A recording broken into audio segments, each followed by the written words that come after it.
Tuhan firman-Mu ajaib, kekal meski gunung menghilang. Tiada huruf yang gagal, tak terpatahkan sia-sia. Hidup seperti-Mu ya Allah, lebih dari emas. Aku bersaksi kitab-Mu, kitab yang suci. Mendengarkan firman-Mu, hibur hati yang luka. Terangilah langkahku kemanapun ku pergi. Biarkanlah firman-Mu berkuasa atasku. Ubahkanku, bebaskanku, ku mau menyenangkan-Mu. Aku mau menyenangkan-Mu. Salam jumpa pemirsa terkasih, saya menyambut Anda sekalian dimanapun Anda berada dalam episode terbaru program studi harian kita Semua Kitab Suci. Kita masih mempelajari kitab-kitab perjanjian lama, saat ini kita ada di dalam kitab Yesaya, kita telah mencapai pasal yang ke-40 yang merupakan permulaan dari bagian baru dalam kitab yang hebat ini, kitab Yesaya.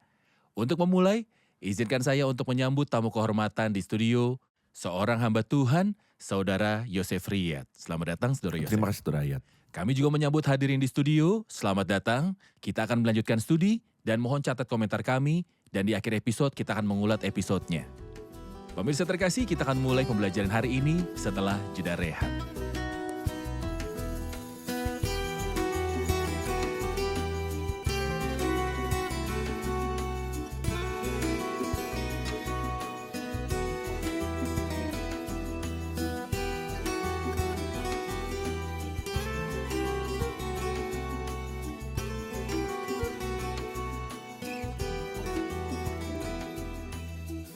Berjumpa lagi, Saudara Yosef. Terima kasih, Saudara Saya Riyad. merasa terhormat belajar bersama Anda. Tuhan memberkati. Tuhan memberkati.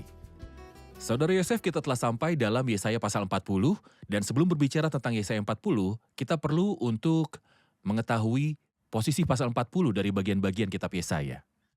Baiklah, pasal 40 adalah awal dari bagian kedua. Ada yang menyebutnya kitab kedua dari kitab Yesaya.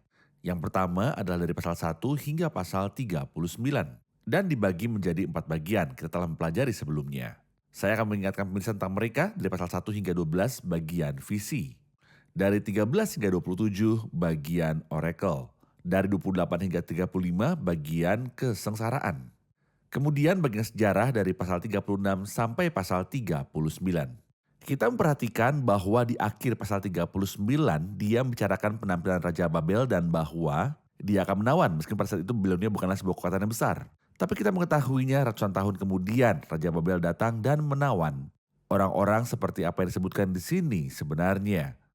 9 pasal dari 40 pasal ke 48 berbicara mengenai satu gagasan dan 9 pasal berikutnya berbicara tentang gagasan lain. Dan kemudian 9 pasal berikutnya berbicara tentang gagasan ketiga. 3 kali 9. Dari 40 hingga 66. Jadi tiap kelompok ada 9 pasal. Bagian pertama berbicara mengenai pembuangan di Babel dan kembalinya mereka darinya. Bagian kedua adalah tentang Mesias yang mereka kembali untuk terima. Tapi sayangnya mereka menyalibkannya. Bagian ketiga berbicara mengenai kesengsaraan dan kemuliaan masa depan yang akan datang setelah pengangkatan. Ini adalah 3 bagian dari kitab kedua, dari pasal 40 sampai 66. Ya, benar.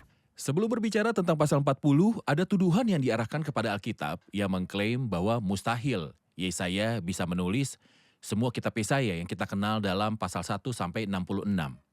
Jelas bahwa Yesaya menulis dari 1 sampai 39, tetapi yang menulis pasal 40 sampai 66 adalah orang lain. Selain Yesaya, akibatnya mereka menyatakan bahwa ada 2 penulis, tidak mungkin hanya ada 1. Argumen yang mereka berikan adalah bahwa ada sejarah, peristiwa itu terjadi dan ditulis seolah-olah sezaman dengan penulis dan peristiwa tersebut. Misalnya berbicara tentang pembuangan ke Babel dan tentang Koresh, raja orang Persia yang datang ratusan tahun kemudian. Bagaimana bisa seseorang menulis tentang suatu peristiwa ratusan tahun sebelum terjadi? Jadi mereka simpulkan ada 2 penulis. Bagaimana komentar Anda? Faktanya para teolog kafir mengatakan hal ini dan kita tidak perlu peduli dengan apa yang mereka perkatakan karena pada dasarnya mereka tidak percaya akan inspirasi. Mereka berdebat mengenai penyebutan nama Kores orang Persia. Lalu bagaimana dengan Yesaya 53 yang tentu saja ditulis sebelum Kristus. Akankah mereka juga mengklaim bahwa ada seseorang yang datang setelah Kristus dan menulis Yesaya pasal 53? Mereka menyangkal nubuatan tersebut. Ini adalah masalah mereka. Mereka akan menanggung kesalahan mereka. Mereka lah yang akan mengalami kesengsaraan kekal. Tapi, apakah kitab Yesaya merupakan satu kitab? Jawabannya adalah ya. Misalnya saja, ada ungkapan yang disebutkan di seluruh kitab Yesaya. Tuhan yang Maha Kudus disebutkan dalam 12 kali di bagian pertama dan 14 kali di bagian kedua. Kesatuan bahasa ini berarti bahwa penulisnya adalah satu. Juga ketika Perjanjian Baru mengutip dari bagian kedua dari kitab Yesaya dan menghubungkannya dengan Yesaya. Ini adalah bukti yang lain. Apa saja contoh kutipan tersebut? Misalnya saja di Matius 12, Tuhan berkata ini untuk menggenapi apa yang diucapkan oleh Nabi Yesaya. Dan dia mengutip dari Yesaya 42 dan dalam Kisah Para Rasul 8 dia berkata bahwa sida-sida Ethiopia, pejabat Ethiopia sedang baca Nabi Yesaya. Dan kutipan dari Yesaya 53. Dalam Yohanes 12 kita menemukan bahwa dia mengutip kata-kata Yesaya pasal 6 dan pasal 53 dan berkata, hal ini dikatakan oleh Yesaya karena kita telah melihat kemuliaannya dan telah berkata tentang dia. Ini semua tidak dapat dibantah. Bukti untuk mereka yang percaya pada Alkitab sebagai kitab Tuhan. Namun orang-orang yang dihitung sebagai orang Kristen tapi seperti Yudas Iskariot yang menjual tuannya, kami tidak peduli dengan mereka. Namun tentu saja kita punya jawaban atas klaim mereka yaitu kesatuan bahasa, lalu perjanjian baru dan Kristus dan para rasul. Selain itu, nubuatan tersebut tidak hanya terdapat pada Yesaya saja. Bagaimana dengan Daniel? Mereka juga mengkritik kitab Daniel dan bagaimana dengan pembicaraan tentang Kristus di dalamnya?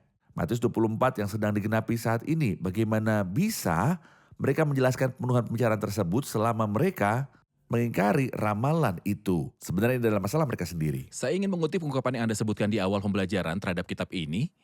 Seperti tubuh Yesaya digergaji menjadi dua bagian sehingga lawan mencoba untuk membagi kitab ini menjadi dua bagian. Menjadi dua kitab, Benar.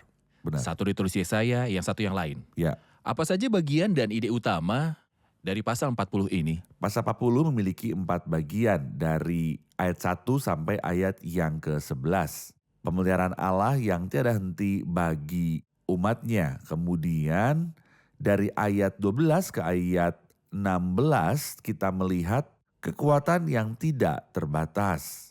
Kemudian dari ayat 18 ke ayat 26, kemuliaan yang terungkap. Lalu akhirnya di bagian terakhir dari ayat 27 sampai kepada akhir pasal, bantuan yang tidak tersandung.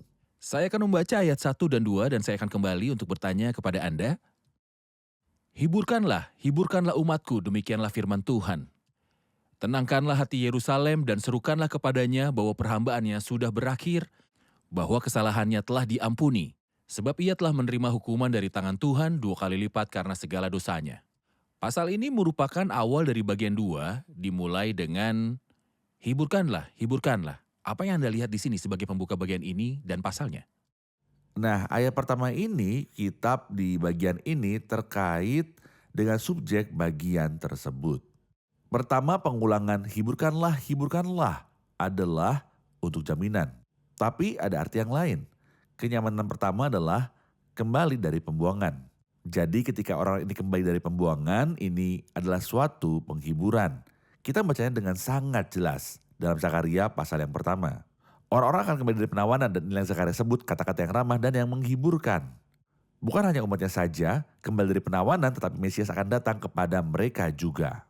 Ini juga merupakan penghiburan yang kita bahas dalam Lukas pasal 2. Simeon, ia seorang yang benar, menantikan penghiburan bagi Israel. Penghiburan apa bagi Israel? Ini adalah kedatangan Mesias. Dan kepadanya telah dinyatakan oleh Roh Kudus bahwa ia tidak akan mati sebelum ia melihat Mesias.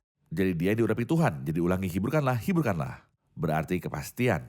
Dan juga berarti kenyamanan ganda dengan kembali dari pembuangan. Kemudian dengan kedatangan Mesias di tengah-tengah mereka yang kembali dari pembuangan. Terima kasih, kita akan menyaksikan laporan, kemudian kembali untuk menjawab pertanyaan hadirin. Dikatakan bahwa ketika ada hutang atau hipotek di rumah manapun dari orang kuno, hutang atau hipotek itu dulunya ditulis di atas kertas yang dianggap sebagai dokumen yang sah. Dan kertas ini digantung pada salah satu dari 2 tiang pintu rumah tersebut, agar semua tetangga dan teman mengetahuinya bahwa rumah ini sedang digadaikan. Penerima hipotek menyimpan salinan kedua dari dokumen tersebut, dan ketika hipotek telah dibayar, salinan kedua dipasang di tiang pintu yang lain, agar semua orang juga mengetahuinya bahwa hutangnya telah dilunasi seluruhnya. Demikianlah apa yang dimaksud dengan ungkapan tersebut, menerima hukuman dari tangan Tuhan 2 kali lipat karena segala dosanya. Ini adalah pertanyaan di ayat yang kedua. Sebab ia telah menerima hukuman dari tangan Tuhan 2 kali lipat karena segala dosanya. Saya ingin tahu apakah Tuhan telah memberinya pahala 2 kali lipat. Pertanyaan penting Saudara Yosef, silakan. Baik, tentu saja di sini topiknya tentang hukuman. Tuhan telah menghukum mereka 2 kali lipat karena perbuatan mereka, dosa karena pengasingan Babilonia. Saya pikir ada referensi untuk itu di Yeremia pasal 16 ayat 18. Aku akan mengganjar 2 kali lipat kesalahan dan dosa mereka, oleh karena mereka telah menajiskan negeriku. Jadi ketika mereka ditaruh di Babilonia, ini merupakan semacam penghinaan yang mengerikan dan sebagai hasilnya mereka bertobat. Dan sebagai hasil pertobatan, berkat datang berlipat ganda. Jadi kita membaca misalnya dalam Yesaya 61 ayat 7, sebagai ganti bahwa kamu mendapat malu 2 kali lipat. Dan sebagai ganti noda, sukacita abadi akan menjadi kepunyaanmu. Betapa sengsaranya orang percaya yang berada di bawah siksa tangan Tuhan. Karena ini sungguh sulit. Namun berbahagialah orang beriman yang bertobat dan kembali kepada Tuhan bahwa dia akan memberikan kompensasi padanya. Seperti yang dilakukan terhadap Ayub yang Tuhan kembalikan 2 kali lipat dari semua yang hilang darinya. Oke, saya akan membaca beberapa ayat kemudian kembali untuk bertanya, mulai dari ayat 3. Ada suara yang berseru-seru, persiapkanlah di padang gurun jalan untuk Tuhan, luruskanlah di padang belantara jalan raya bagi Allah kita. Setiap lembah harus ditutup dan setiap gunung dan bukit diratakan, tanah yang berbukit-bukit harus menjadi tanah yang rata dan tanah yang berlekuk-lekuk menjadi dataran.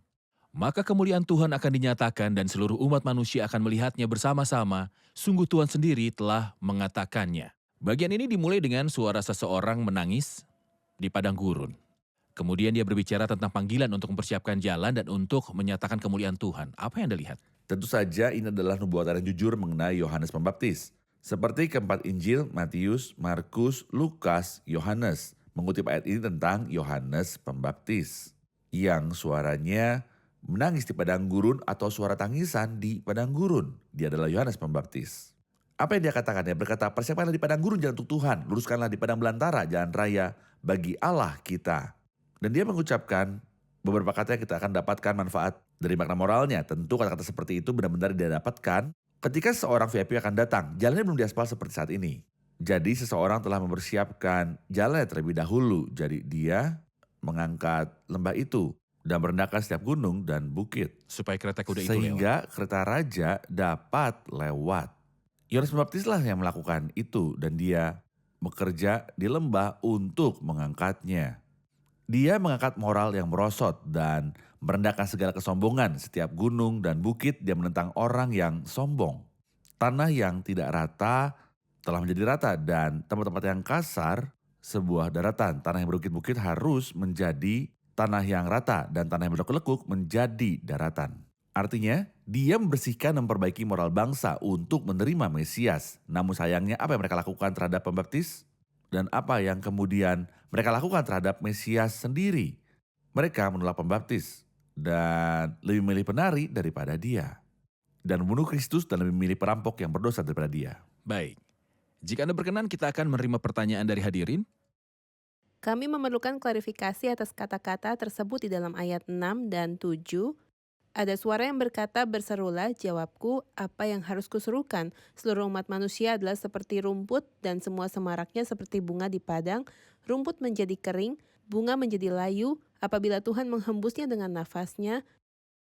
Mohon jelaskan pernyataan ini. Anda butuh penjelasan atas kalimat ini. Mohon penjelasan kata-kata ini mulai dari ayat 6, Saudara Yosef. Ya, dia mendengar suara berkata, berserulah, angkat suaramu. Maka dia berkata, apakah yang harus keserukan. Tapi seruannya adalah seluruh umat manusia adalah seperti rumput dan semua semaraknya seperti bunga di padang. Rasul Petrus mengutip kata-kata ini dalam surat pertamanya, pasal yang pertama. Dan diakhiri dengan berkata, tetapi firman Allah kita tetap untuk selama-lamanya. Saya pikir Petrus punya pengalaman bahwa seluruh umat manusia adalah seperti rumput. Jangan berharap pada manusia. Iya. Suatu hari Tuhan berkata kepada Petrus, malam ini kamu semua akan terguncang imanmu karena aku, sebab ada tertulis, jadi Kristus mendasarkan perkataannya bukan hanya pada perkataannya pengetahuan mutlak, tapi berdasarkan apa yang tertulis. Sebab ada tertulis, aku akan membunuh gembala dan kawanan domba itu akan tercerai-berai. Petrus menjawab, biarkan mereka semua tergoncang imannya karena engkau. Kau sekali-kali tidak, dan kemudian terbukti bahwa perkataan Kristus itu benar. Dan bahwa kata-kata dalam Alkitab itu adalah benar. Seluruh umat manusia adalah seperti rumput dan semua semaraknya seperti bunga di padang. Betapa singkat durasinya. Betapa singkatnya kesetiaan Petrus dan kesiapannya untuk mati menggantikan tuannya. Namun saat ujian datang terbukti itu seluruh umat manusia adalah seperti rumput. Dan semua semaraknya seperti bunga di padang. Tetapi firman Allah kita tetap untuk selama-lamanya. Lepaskan kesombongan. Semua yang Alkitab katakan tentang manusia terima saja tanpa berdiskusi karena itulah pepatah yang sebenarnya. Petrus juga mengalami hal itu. Seluruh daging dan segala kemuliaannya seperti rumput. Misalnya Herodes dengan kehebatannya dan kemuliaannya berakhir dalam satu malam saja. Tetapi apa yang Tuhan katakan pada Petrus, jika engkau sudah menjadi tua, adalah apa yang telah ditetapkan. Ini kontras dengan kemuliaan manusia dan kedaulatan serta keteguhan firman Tuhan. Sebenarnya saudara, ayat dalam pasal 12 kitab Kisah Para Rasul, kejayaan Herodes telah mencapai puncaknya sampai-sampai mereka berkata kepadanya, ini suara Allah dan bukan suara manusia. Dan seketika itu juga ia ditampar malaikat Tuhan karena ia tidak memberi hormat kepada Allah, ia mati dimakan cacing-cacing. Benar. Maka firman Tuhan makin tersebar dan makin banyak didengar orang. Jadi pasal ini berakhir dengan bertambahnya firman Tuhan. Sedangkan Herodes yang dewa dimakan cacing dan menghembuskan nafas Benar. akhirnya. Saudara Yosef, setelah panggilan sebelumnya, ada juga panggilan lain dalam ayat dari 9 sampai dengan 11. Hai Sion, pembawa kabar baik, naiklah ke atas gunung yang tinggi. Hai Yerusalem, pembawa kabar baik, nyaringkanlah suaramu kuat-kuat. Nyaringkanlah suaramu, jangan takut. Katakanlah kepada kota-kota Yehuda, lihat itu Allahmu. Lihat itu Tuhan Allah, ia datang dengan kekuatan dan tangannya, ia berkuasa. Lihat mereka yang menjadi upah jerih payahnya ada bersama-sama dia. Seperti seorang gembala ia menggembalakan kawanan ternaknya dan menghimpunkannya dengan tangannya. Anak-anak domba di pangkunya, induk-induk domba dituntunnya dengan hati-hati. Apa yang Anda lihat di sini? Saya melihat hal yang ganda. Pertama, dia berkata, hai Sion, pembawa kabar baik. Mengapa dia menggunakan bentuk feminin? Hai Yerusalem, pembawa kabar baik, nyaringkanlah suaramu kuat-kuat. Wanita adalah wadah yang lebih lemah. Mazmur pasal 68 mengatakan Tuhan menyampaikan sabda, orang-orang yang membawa kabar baik itu merupakan tentara yang besar. Artinya yang lemah adalah yang membawa kabar baik. Betapa hebatnya kabar baik yang mereka bawa adalah, lihatlah itu Allahmu. Ini adalah kedua kalinya dia merujuk kepada Yesus Kristus yang datang dari Bethlehem sebagai Tuhan, seperti ketika ia berkata, mempersiapkan jalan bagi Tuhan dan juga sebagai makhluk Tuhan. Lihat, itu Allahmu. Bukan hanya Tuhan dan Allah, dia juga gembala. Lihat, itu Tuhan Allah, ia datang dengan kekuatan. Seperti seorang gembala, ia menggembalakan kawanan ternaknya. Kita tahu bahwa Kristus mengatakan lebih dari sekali tentang dirinya sendiri bahwa dialah gembala yang baik. Dan kita tahu bahwa kebaikan tidak dikatakan tentang siapapun kecuali Tuhan, tak seorang pun yang baik. Selain daripada Allah saja, jadi ada beberapa bukti di bagian ini bahwa Yesus adalah Tuhan, dia adalah Tuhan. Lihat itu Allahmu, dia akan datang bukanlah manusia biasa, dia adalah Tuhan sendiri dan dia Allah yang menjadi gembalanya. Seperti seorang gembala yang menggembalakan kawanan ternaknya dan menghimpunnya dengan tangannya, anak-anak domba di pangkunya, induk-induk domba dituntunnya dengan hati-hati. Lihat mereka yang menjadi upah jerih payahnya ada bersama-sama dia. Ya. Dan Kristus berkata, sesungguhnya aku datang segera dan aku membawa upahku. Benar. Ini bukti bahwa yang berbicara adalah Yesus Kristus, Tuhan yang menjelma menjadi manusia. Benar. Yehova. Benar. Saya butuh komentar Anda pada bagian dari ayat 12 sampai 17 tentang kekuasaan Tuhan yang tidak terbatas. Anda merujuk pada bagian sebelumnya, pada pemerintahan Tuhan yang tiada henti bagi umat ini, tapi ada kata-kata tentang kuasa Tuhan yang tidak terbatas. Faktanya ini pernyataan yang sangat bagus. Misalnya manusia mengukur jarak antara bintang dan planet dalam tahun cahaya. Tapi bagaimana orang hebat ini mengukurnya? Dengan jengkal. tepat mengukur langit dengan jengkal. Seberapa hebatnya ini? Bukan hanya ini, siapa yang menakar air laut dengan lekuk tangannya? Menyukat debu tanah dengan takaran, menimbang gunung-gunung dengan desing, lalu dia berkata, sesungguhnya bangsa-bangsa adalah seperti titik air dalam timba. Artinya, tidak nilainya jika seorang memegang sebuah ember di atas air. Jatuh dari ember tersebut, dia tidak akan peduli dengan penurunan itu. Sesungguhnya bangsa-bangsa adalah seperti titik air dalam timba dan dianggap sebutir debu pada neraca. Segala bangsa seperti tidak ada di hadapannya, mereka dianggapnya hampa dan sia-sia. Inilah kekuatan Tuhan yang tidak terbatas berlawanan dengan manusia. Semua bangsa tidak ada apa-apanya, seperti tetes air dari ember, seperti debu di timbangan. Dia tidak puas hanya berbicara tentang kuasa Tuhan yang tidak terbatas, tetapi dalam ayat-ayat mulai dari 18, dia berbicara tentang keunikan dan kemuliaan Tuhan. Jadi dengan siapa hendak kamu samakan Allah, dan apa yang dapat kamu anggap serupa dengan dia, dan dia mulai berbicara tentang berhala. Bagaimana hal itu dibentuk dan dipuja. Bagaimana Anda melihat kuasa Tuhan, keberadaan dan keunikannya yang berbeda dengan para berhala yang dibuat tangan orang di ayat berikutnya. Setelah dia berbicara tentang perbedaan besar antara Tuhan dan seluruh manusia, semua bangsa, dia membuat perbandingan lain antara Tuhan dan berhala. Betapa besarnya perbedaan antara Tuhan dan berhala. Jadi dengan siapa hendak kamu samakan Allah dan apa yang dapat kamu anggap serupa dengan dia? Seorang berhala. Bisakah kita menyamakan Tuhan dengan berhala itu? Tukang besi menuangnya dan pandai emas melapisinya dengan emas. Orang yang mendirikan arca memilih kayu yang tidak lekas busuk, mencari tukang yang ahli untuk menegakkan patung. Yang tidak lekas goyang, artinya dia harus menstabilkannya. Dengan baik, kalau tidak maka akan jatuh. Seperti terjadi pada Dagon yang terjadi di masa lalu. Jadi dengan siapa hendak kamu samakan Allah? Sebenarnya saudara ayat, kita lihat bagian ini, kebanggaan Alkitab. Para pemimpin yang tidak percaya mengkritik Yesaya, berbicara sebelum Kores dan menyebutkan namanya di sini sebelum Kopernikus dan sebelum Magellan dan sebelum Christopher Columbus. Alkitab memberi tahu kita tentang fakta ilmiah yang tidak diketahui kecuali pada beberapa abad yang Bulatnya lalu. bumi. Bulatnya bumi, dia yang bertahta di atas bulatan bumi. Seluruh nenek moyang berpikir bahwa bumi itu datar. Dan ini didasarkan pada pilar. Tapi di sini ia berkata dia yang bertahta di atas bulatan bumi. Ia berkata di hadapannya ia menggantungkan bumi pada kehampaan. Siapa yang pernah mengira bahwa bumi bernavigasi melalui kehampaan? Ada pendapat dulu bahwa bumi bertumbuh pada pilar-pilar. Jelas bahwa Alkitab berbicara tentang fakta ilmiah. Tentu saja ini bukan kitab ilmiah. Pertama-tama kita harus memahaminya. Tapi apa yang disebut di dalamnya secara ilmiah benar. Tepat, Tuhan tidak mungkin salah, bahkan jauh dari itu. Baik, terima kasih Saudara Yosef. Kita telah di akhir episode. Namun masih ada beberapa ide yang menarik dan bermanfaat di pasal ke-40 yang akan coba kita bahas di episode selanjutnya. Sekarang kita akan simpulkan bersama hadirin di studio.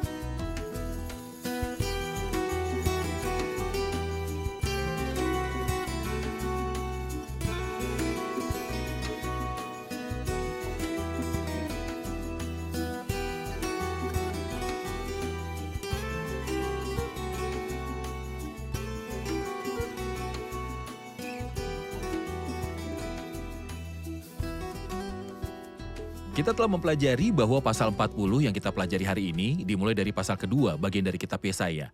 Bagian ini dari pasal 40 hingga 66 adalah dibagi menjadi beberapa bagian. Adakah yang bisa jelaskan?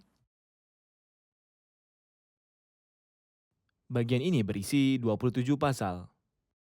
Ia dibagi menjadi 3 bagian. 3 kali 9.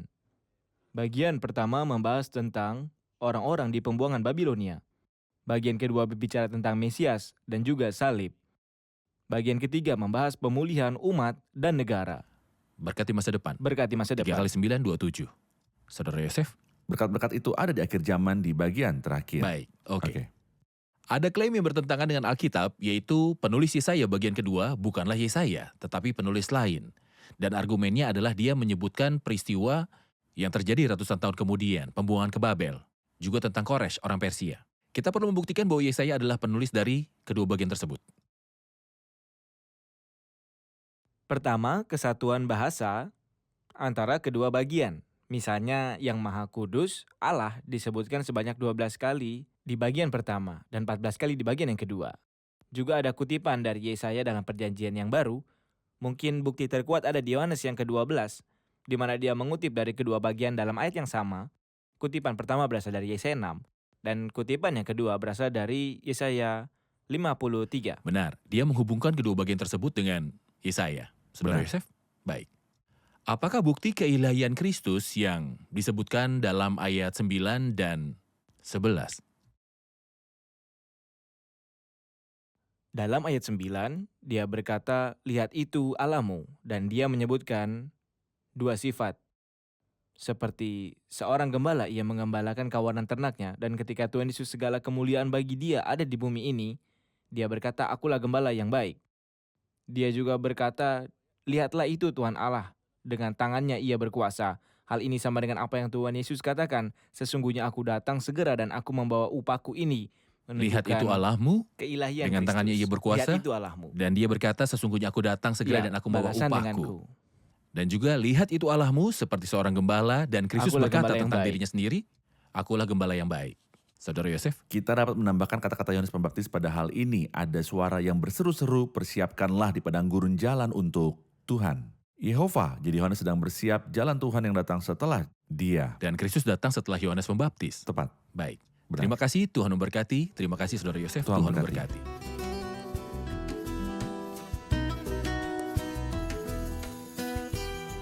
لما تكون صيامي حاجب عن عيني السماء والقى نفسي في اضطراب بين حقايق مؤلمة وقتي لما تكون صيامي حاجب عن عيني السماء والقى نفسي في اضطراب بين حقايق مؤلمة انت وحدك تستطيع يا يسوع تيجي وتفيد بالسلام انت يا حصن المنيع يا يسوع اقوى بالخوف والظلام انت وحدك تستطيع يا يسوع تيجي وتفيد بالسلام انت يا حصن المنيع يا يسوع اقوى بالخوف والظلام اقوى من الخوف والظلام اقوى من الخوف والظلام